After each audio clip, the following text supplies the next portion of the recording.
Poursuivons avec ce chapitre, insérer la date et leur système dans une cellule.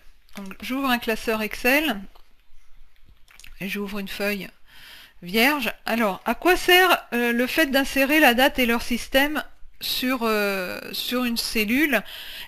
Eh bien, tout d'abord, à avoir constamment cette date affichée qui peut nous permettre d'être un repère par rapport à des calculs sur les dates.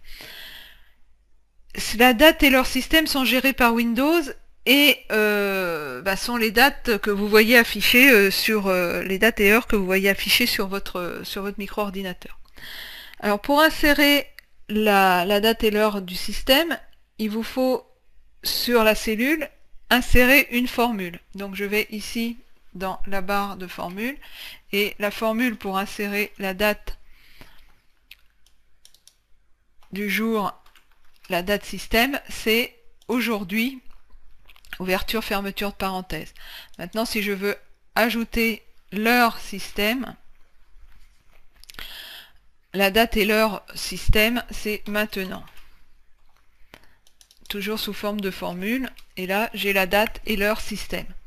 Donc, cette date va vous permettre de faire éventuellement des calculs et c'est très pratique d'avoir cette date d'afficher pour s'y référer.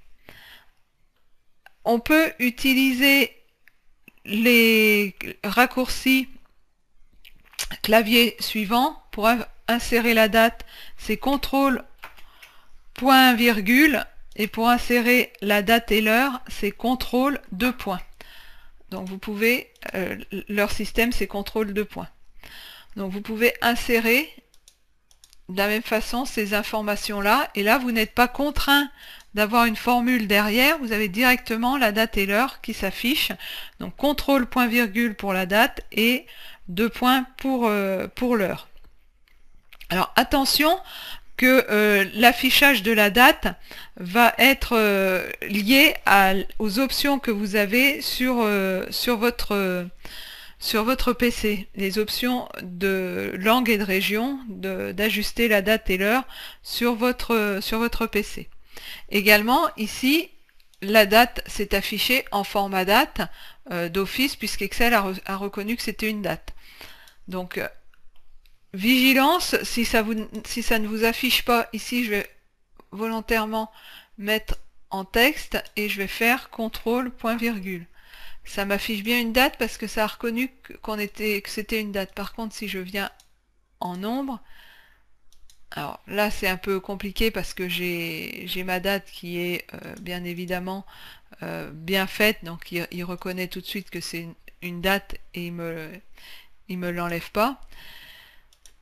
Mais vous pourriez avoir par exemple 43 526 et ça malgré tout c'est une date. Si je fais date, c'est le 2/03/2019. Donc il peut se faire qu'à l'affichage vous n'ayez pas le format date qui s'affiche, ce n'est qu'un problème de format d'affichage ici dans l'affichage des nombres. Voilà pour la date système et leur système. Eh bien je vous retrouve sans plus attendre dans un nouveau chapitre de cette formation.